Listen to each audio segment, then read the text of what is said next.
membahas yaitu apa itu perencanaan strategis.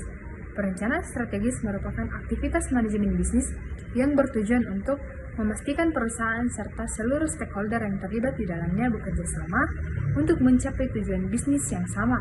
Strategic planning atau perencanaan strategis adalah cara sebuah bisnis atau organisasi untuk menetapkan prioritas, fokus pada sumber daya, dan memperkuat operasi. Selain itu, aktivitas ini juga memastikan semua yang terlibat dalam kegiatan sehari-harinya bersinergi dengan baik untuk jangka waktu yang panjang. Kemudian yang selanjutnya itu karakteristik dari perencanaan strategis. Yang pertama itu berorientasi jangka panjang, seperti fokus pada tujuan dan arah organisasi dalam jangka waktu yang panjang, biasanya lebih dari 3 tahun. Kemudian yang kedua itu berbasis lingkungan eksternal dan internal, dengan mempertimbangkan faktor eksternal seperti peluang dan ancaman, dan kondisi internal seperti kekuatan dan kelemahan. Kemudian yang ketiga itu menentukan tujuan organisasi seperti merumuskan visi, misi, dan sasaran strategis yang ingin dicapai. Kemudian yang keempat itu fleksibel dan adaptif, harus mampu menyesuaikan diri dengan perubahan lingkungan. Kemudian yang kelima, mengarahkan sumber daya seperti menentukan alokasi sumber daya seperti keuangan, SDM, dan teknologi secara efisien.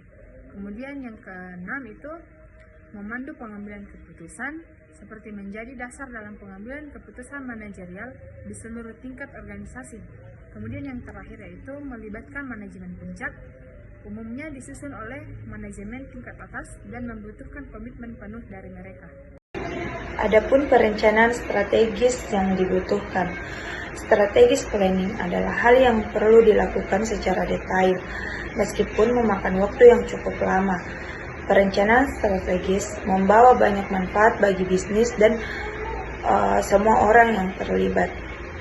Adapun beberapa strategi yang dibutuhkan, yang pertama itu mengomunikasikan rencana strategi, yang kedua meningkatkan produktivitas, yang ketiga mengidentifikasi kekuatan dan kelemahan, yang keempat menetapkan arah bisnis. Adapun elemen perencanaan strategi, yang pertama itu misi, yang kedua visi, yang ketiga nilai inti, yang keempat analisis SWOT, yang kelima tujuan jangka panjang, yang keenam tujuan tahunan, yang ketujuh itu rencana aksi. Baik, selanjutnya proses perencanaan strategis terbagi atas 2 bagian, yaitu tentukan goals. Proses membuat perencanaan strategis selanjutnya adalah dengan menentukan goals. Goals bisa ditentukan untuk departemen atau perusahaan tergantung tujuannya. Yang kedua, kembangkan asumsi. Ketika membuat rencana bisnis, kamu juga harus mempertimbangkan masa depan. Oleh karena itu, rencana yang dibuat harus berdasarkan asumsi tertentu. Dalam proses perencanaan strategi, kamu harus mengembangkan asumsi internal dan eksternal. Adapun asumsi internal adalah segala hal yang dan faktor dalam perusahaan yang memengaruhi masa depan. Lanjutan proses perencanaan strategis, yaitu yang ketiga, mencari beragam cara untuk mencapai target. Memang ada banyak cara yang bisa dilakukan untuk mencapai tujuan dan target bisnis, akan tetapi belum tentu beragam cara tersebut tepat dilakukan oleh bisnismu. Karena itu, mencari tahu cara-cara terbaik untuk mencapai target dapat memberikanmu fleksibilitas ketika mengarahkan tim, ketika mencari beragam cara untuk mencapai target. Pastikan untuk mengerucutkan opsi ke beberapa pilihan saja. Jika tidak, kamu akan kebingungan untuk memilih solusi yang pas nantinya.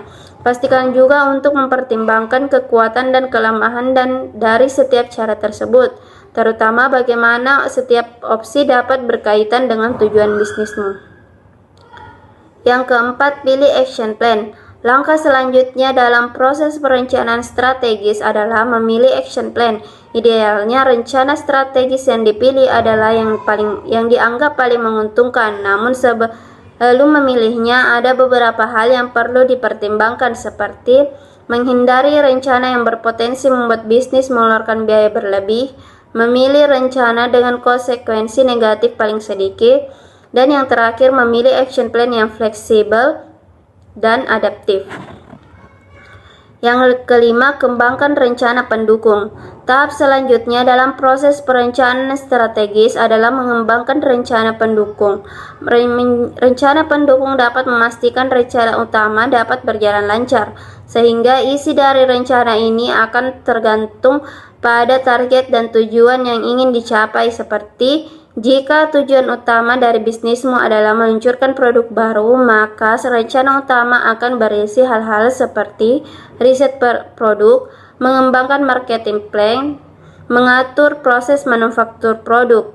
Selanjutnya, isi dari rencana pendukungmu dapat berisi menambah staf di tim research and development, melakukan pelatihan bagi staf departemen marketing. Yang terakhir, yang keenam, implementasi perencanaan strategis. Tahap terakhir dalam proses perencanaan strategis adalah implementasi rencana. Ketika rencana sudah diimplementasikan, maka seorang manajer akan ditugaskan untuk memastikan semua berjalan lancar. Manajer pun harus memastikan bahwa anggota timnya memahami tanggung jawab masing-masing, serta mendorong mereka untuk punya tujuan yang serupa. Penggunaan tools yang tepat dalam tahap implementasi pun tidak kalah penting demi lancarnya keberlangsungan rencana. Selanjutnya, cara membuat manajemen strategi yang baik. Menyusun manajemen strategi yang efektif adalah proses yang memerlukan perencanaan yang matang dan eksekusi yang cermat. Ada beberapa cara untuk menyusun manajemen strategi yang efektif. Yang pertama, pengembangkan visi dan misi. Yang kedua, analisis situasi. Yang ketiga, penempatan tujuan strategis. Yang keempat, formulasi strategi. Yang kelima, implementasi strategi. Dan yang terakhir, yang keenam, evaluasi dan pengendalian.